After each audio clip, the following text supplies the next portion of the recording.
I wasn't smart when I was born. In fact, I was a cripple and a simpleton. I couldn't walk, so I dragged myself around the forest floor, never straying from my mother's presence. I felt at the time she never cared much for my siblings and I, mostly letting us fend for ourselves, but I realize now she kept a careful eye on us. She was cold, distant, and dumb like me, but she knew how to watch for large animals and other potential threats as my brothers, sisters, and I slowly figured out how to feed ourselves. It seems cruel in retrospect, and many of my siblings died young. Life was hard crawling in the dirt of the forest floor, treating anything remotely edible as a banquet to be cherished. As I slowly grew, she eventually disappeared, leaving me and two of my remaining brothers alone at a very young age. They both perished shortly after. But somehow, I managed to survive against all odds, crawling in the mud and struggling against my disability, finding food and shelter anywhere I could. I slowly learned how to use my disabilities to my advantage, setting ambushes and traps for small game, but I was still fundamentally an idiot, and no matter how clever I thought I was back then, failure was common and life continued to be difficult. Surviving in the jungle while mentally disabled and handicapped was mostly a factor of sheer luck, though, at the time, I thought myself to be quite adept. I never stayed in one place for long, and I moved slowly but carefully. My diet consisted of anything I could find laying around which was edible, mostly small animals I could catch, but I could go hungry for very long periods of time. Eventually, I stumbled on a small stream with an even smaller cave nearby. I made it my home for a while. It wasn't much, but it was hidden well and provided some sense of security.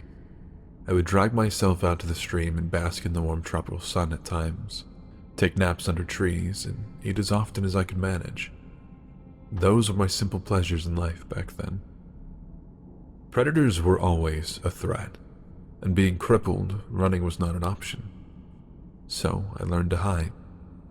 I learned to read my environment. I learned when to be loud and when to be quiet. And against all odds, I somehow survived. Once again, in retrospect, I mistook luck for cleverness. And that would have been my entire life, up until I starved or finally ran out of luck. But that is where my story really begins, where it should have ended. I was crawling along the forest floor, searching for something, anything to eat. It had been many days and I had a furious hunger. All I knew how to do was hobble around, crawling and dragging myself through the jungle, looking for scraps or small animals I could ambush on the ground. I had just pulled myself through a small bush when I saw it. The jaguar was low to the ground in a pouncing position. On any other day, I might have become its meal then and there, but it was focused on something else. I remained absolutely still, barely even breathing, hoping to not draw its attention. It crouched down even further, clearly preparing to strike. Its eyes focused like only a hunter's can be. I dared a quick glance at its target. What I saw was the most unusual bird. Giant and dangerous in its own right, bright and colorful and nearly the size of the jaguar itself. It was a rainbow of feathers with a crown of plumage on its head. Of course, at the time, I didn't realize how unusual this creature was. All I knew was that the jaguar was going to try and take down the giant avian at any moment. And it did.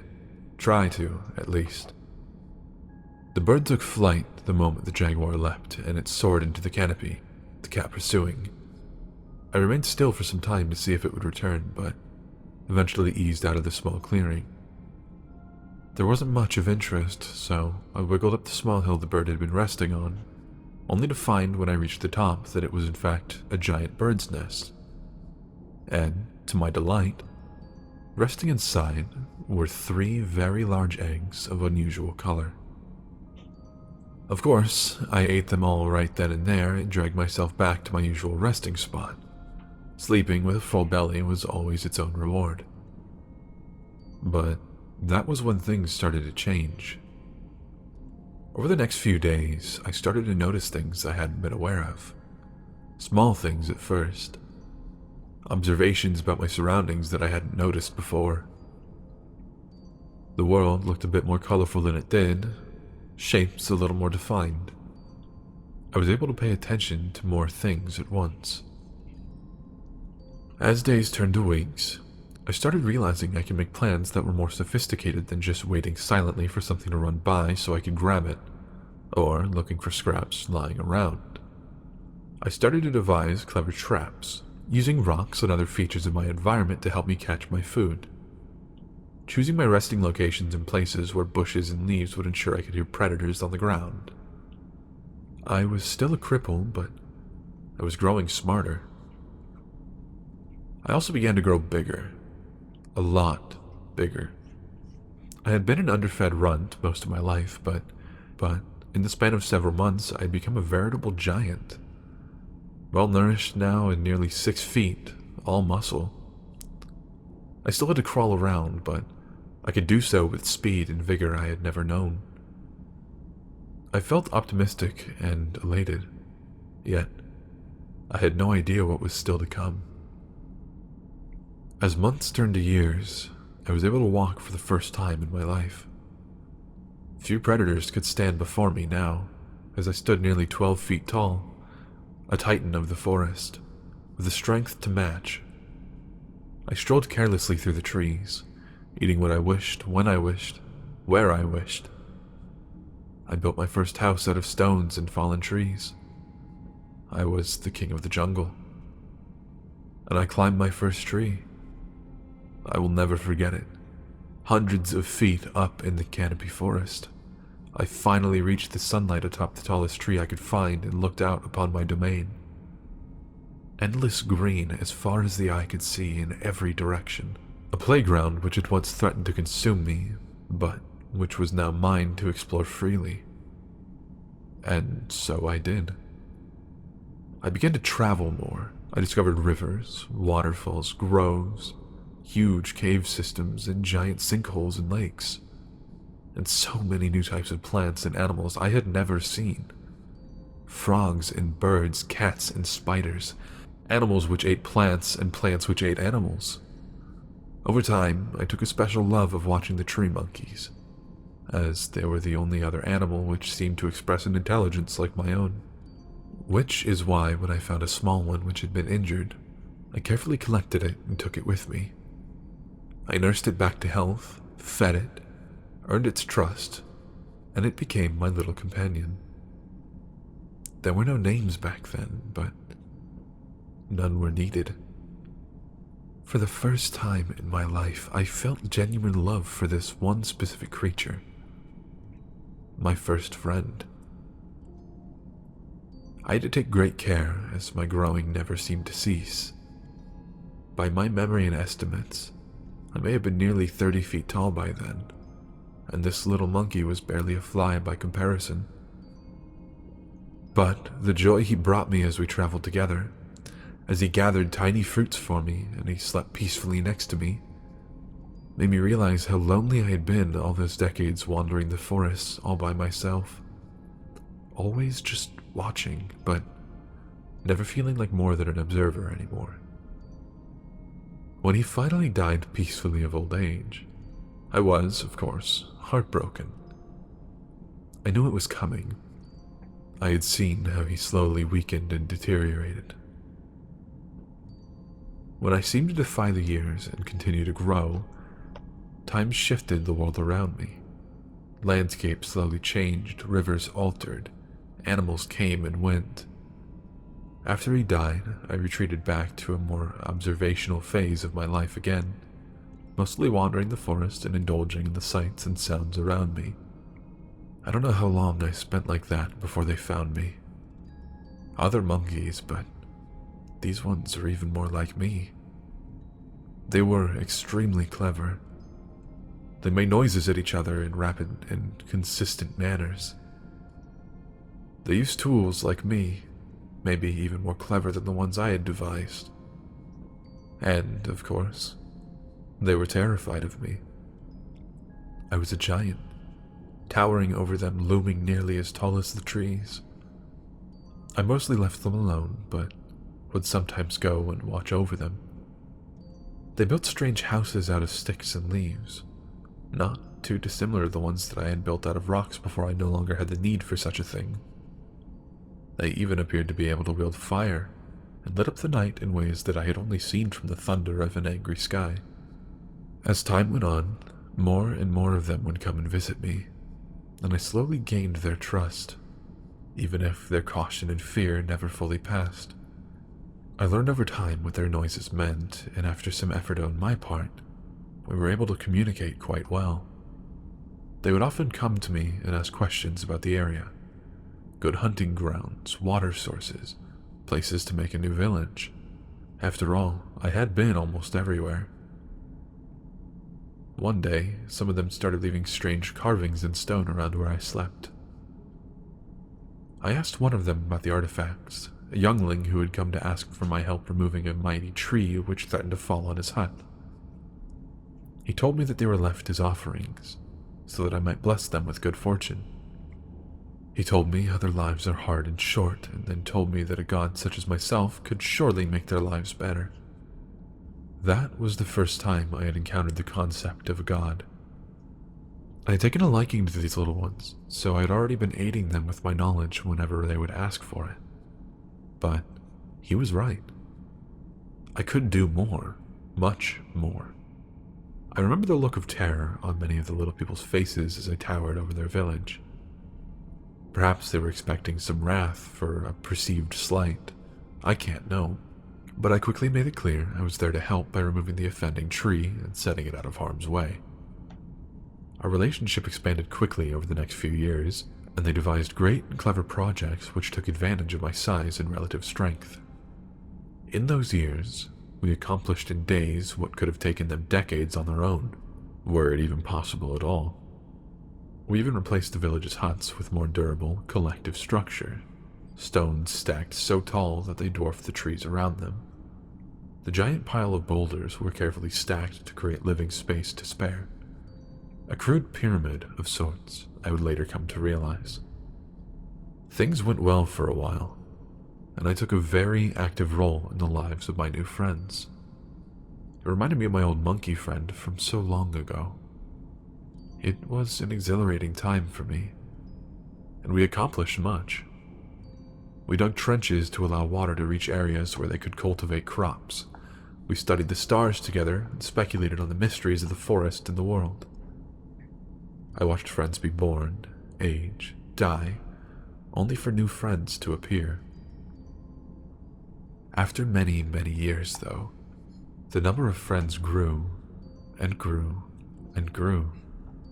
Eventually, there were so many that they began to fight each other over what seemed to be the infinite bounty of the forest.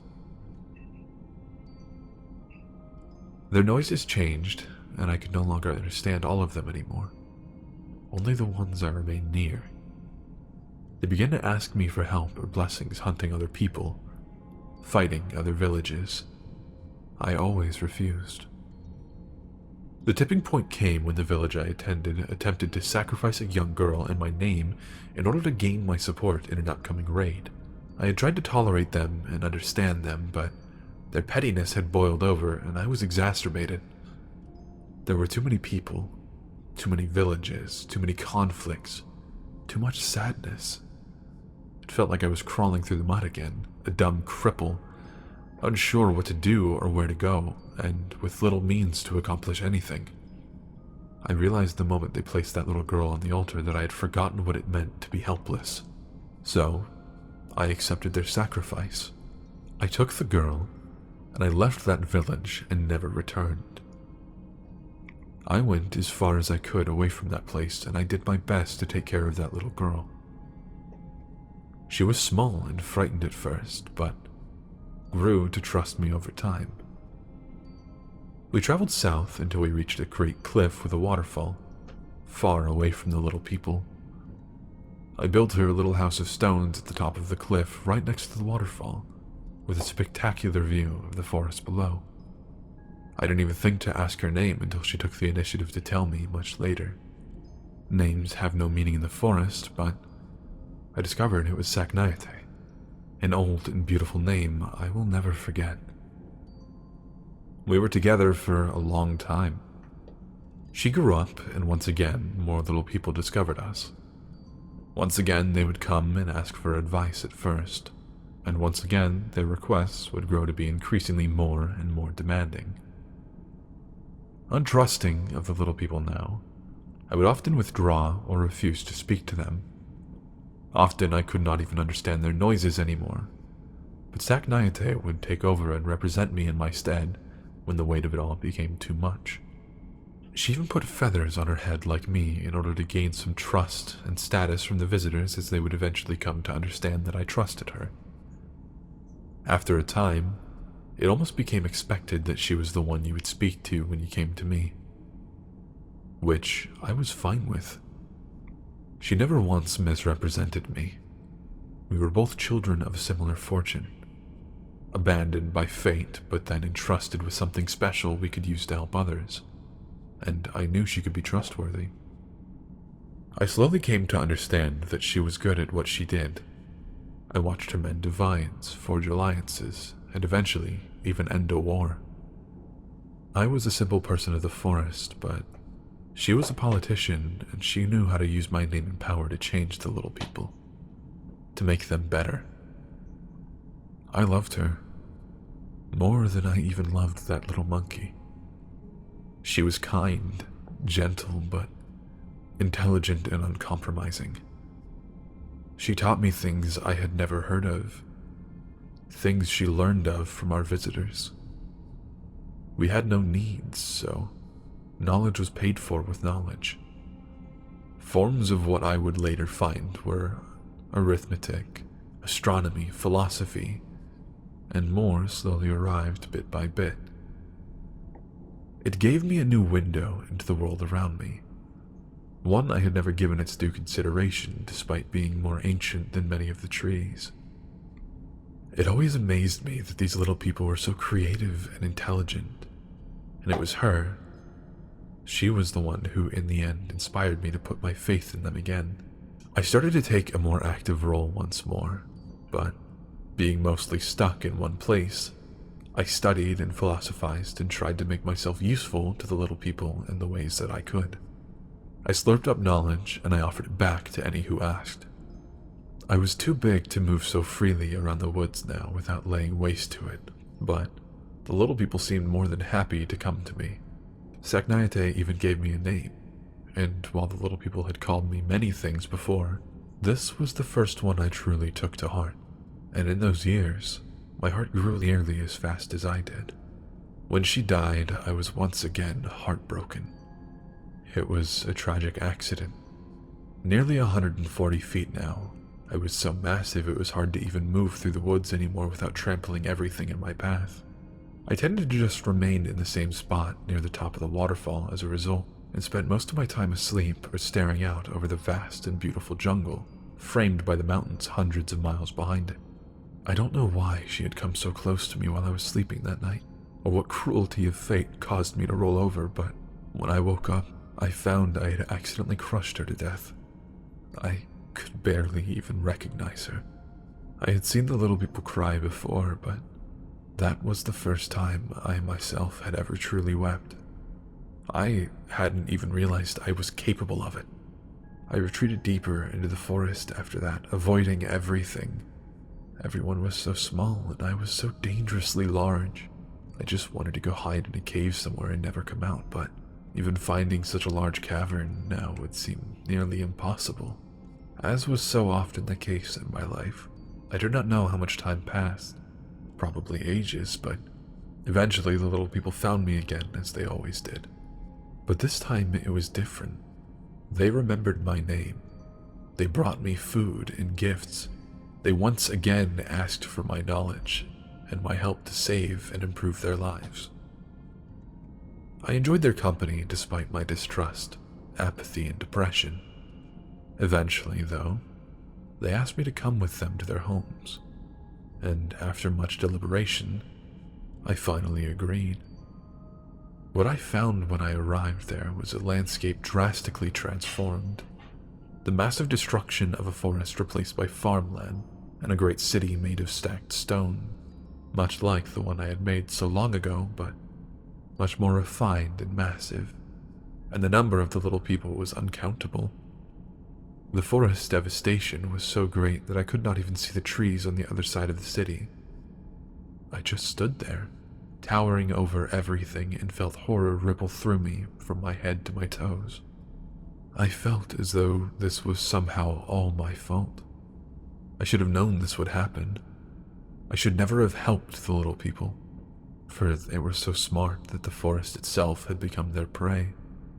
Or maybe I should have helped them more, taught them better to be stewards of the forest, not destroyers of it. I immediately left without a word back the way I came. They followed me, yelling and crying my name for some while before eventually giving up and returning to their desolation of a home. I went further south, far further south. I dreamed about that bird from so long ago. Was it the last of its kind?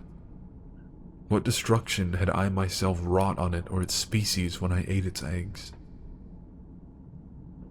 I wasn't intelligent enough to have such thoughts back then when I did it, but now it was always there in the back of my mind. How easy it truly is to destroy something beautiful out of sheer ignorance. I finally found a new cave, my cave, large enough for me to fit in snugly, and I went to sleep. As always, I do not know for how long. Ages, most likely, and once again, I was awoken by the little people. They hadn't changed much by my perception, but their noises were new. It took me some time to understand them again, but once I did, they told me of how things were. An empire, they said, greater than any before, and cities of stone which fed and housed vast numbers of little people. I could only barely imagine how so many of them could survive on the fruits of the forest, but they told me they no longer needed the forest. They claimed to have tamed the wilds. I remember at one point asking one of their supposed wise men what had happened to the old little people who I had once seen doing the same thing. He told me their cities had been abandoned long ago and they had retreated back into the forest. This gave me some hope, and I believed that, in time, they too would return to the forest. I did not tell him my thoughts, though. I simply sent him away. More and more of them flooded to me, and before I knew it, they were erecting monuments all around my cave, destroying trees and slaying animals in the process. I tried to chase them off, but they would always return eventually. I fled them in a fit of anger one night. After years of fitful and interrupted slumber, I went further south. Eventually, I found another home. One of many in my travels, but it was suitable. Deep, dark, and hidden in the bowels of a sinkhole. Nobody but I could get down this deep into the earth, so here I would finally be safe to rest. No more little people, no more sadness, but this time, it was a different kind of noise. Grating, whirring, ripping noises. Alien noises and the smell of fire and ash. I don't know how long had passed, but when I woke, deep in my hidden chamber, I knew something had changed. These were not noises of the forest or even noises of little people. I had to investigate. When I peeked out of my cave, I stood up and looked over the trees to see smoke filling the air and huge swaths of the forest completely burned to the ground.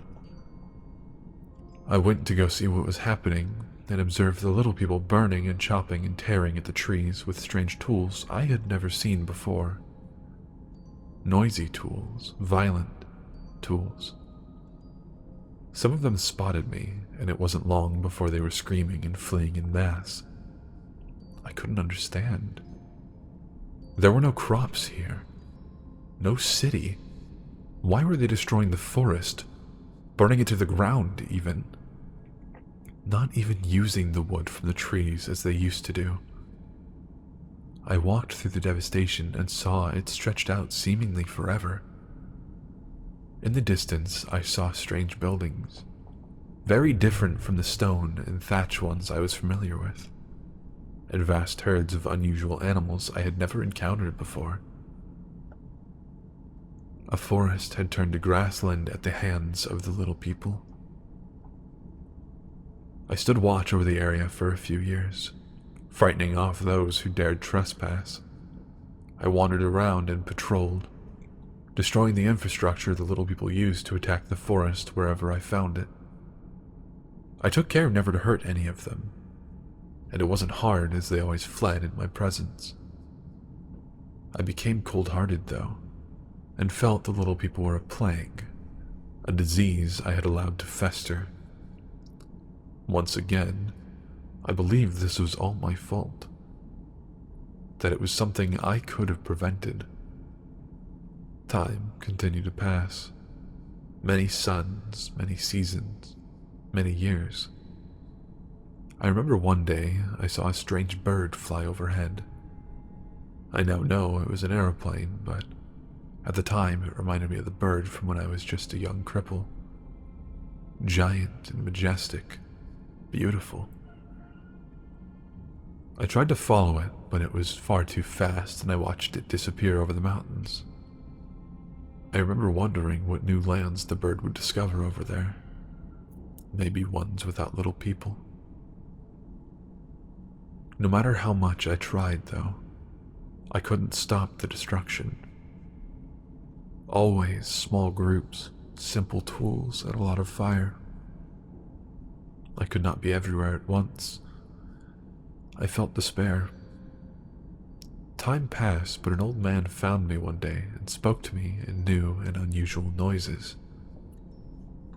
At first, I ignored him, but he persisted and slept nearby every night, refusing to leave. He would come every day and make the same noises at me. He seemed harmless, and I felt lonely, so on a whim, I decided to let him stay for a while so that he might teach me the new noises. We were eventually able to speak more clearly. He gave me his name, Fabio, and he was also born in the forest. He told me many strange, wonderful, and terrible things. He told me about how the land was now used for raising cattle. He told me about how the silver bird was in fact a machine created by little people. He told me what he knew about science, about history, about society, that there were entire nations of little people all over the world, that the little people had conquered it all. I came to feel he was like me, for he seemed saddened by it. He said there was nobody left who understood the old ways, living in the garden and only taking what you require. He told me few people believed in me anymore, that I was just a scary story told to frighten frontiersmen's children, or just a mythology told in schools. That those who claimed to have seen me were met with disbelief. And he said he had seen me as a child when I had run off his parents at the edge of the forest, that he had spent his whole life searching for me since then. The little people were always full of surprises. I took him in, and his welcome company and knowledge warmed me as I continued to hide in my cave. He taught me how to play chess. He told wonderful stories and even brought me books. I'd seen the scratchings in stone from long ago and their meanings, but these were far more sophisticated. I learned to read, and I lusted after the knowledge. He would go out once every few months and bring back more books, photographs, and at one point, even a motion picture for me, which I devoured greedily. Years passed almost in an instant, and I barely ever left the cave. Eventually, he told me I would need to face my fears and do something about the encroaching little people who grow closer every day. But I knew he could see my wounded spirit, and he was kind and let me rest, never pressing me. He knew the little people had broken my heart. But what is broken can break again, and when he finally passed away a few years later, I found myself alone once more. Timeless. Not like the tree, but like the very stone I dwelled in. I knew everything around me was ephemeral. It was all going to change and die anyways, so what did it matter what I did? And so I slept. I don't know how long. It might have been ages. Eventually, I was awoken again by the little people's noises. Well, in this case, you specifically, of course. I remember thinking at the time that I was half tempted to snatch you all up and carry you to the edge of the forest and tell you to never return. But I observed you from a distance, without intervening to see what you did. My trust of the little people was low enough by now that I was prepared to even squash you if you stepped afoul. But to my surprise, you all were nothing if not respectful to your surroundings. After several weeks of observing you, I saw you rescue animals, study the plants, record information. I saw you exploring and appreciating the wonder of the forest, just like the little people of old. Just like I did. I realized you were the scientist the old man had told me about. That you were here to learn, not to destroy. And that was when I decided to make myself known. I knew you would be terrified, but I was used to that at this point. And I still remember the look on your faces when I first presented.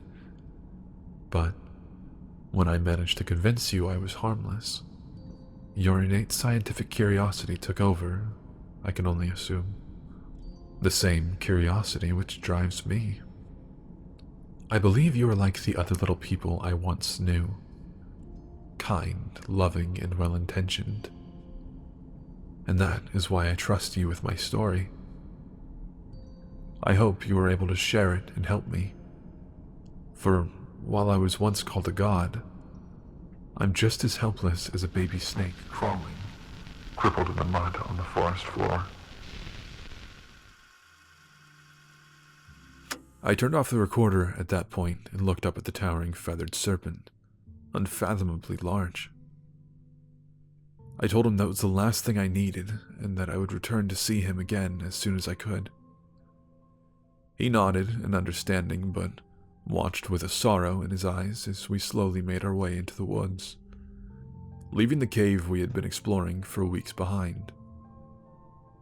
My colleagues and I had expected to discover an immense undiscovered network with possibly uncatalogued species. We had not expected to discover this particular uncatalogued species. As I write this log of his recording, we are setting up camp less than a day from the airstrip where we will be picked up. I don't know if anyone will believe me, or if they will think I photoshopped our pictures, but the rest of the team agrees we need to tread lightly, lest we bring him unwanted attention. But I have to do something. I still remember the first words he spoke to me. After all those first days of terror and uncertainty, not knowing if we had discovered a monster, not knowing if we were going to die, but the monster turned out to be anything but. I will never forget what he said the first time he spoke to us. I have been watching you. Do not fear. I've been here a long time. The world is changing and I'm crawling in the mud again. I was once a little forest snake, but I was given the name Quetzalcoatl a long time ago by someone I loved very much. Now, once again, I'm as helpless as a little snake. I need you. Every day, my home gets smaller, and the little people grow. Every year, I must hide deeper and deeper to avoid their shiny birds and stinging smoke. I may look big to you, but I'm just a simple creature crawling in the mud. Please, help me save my home.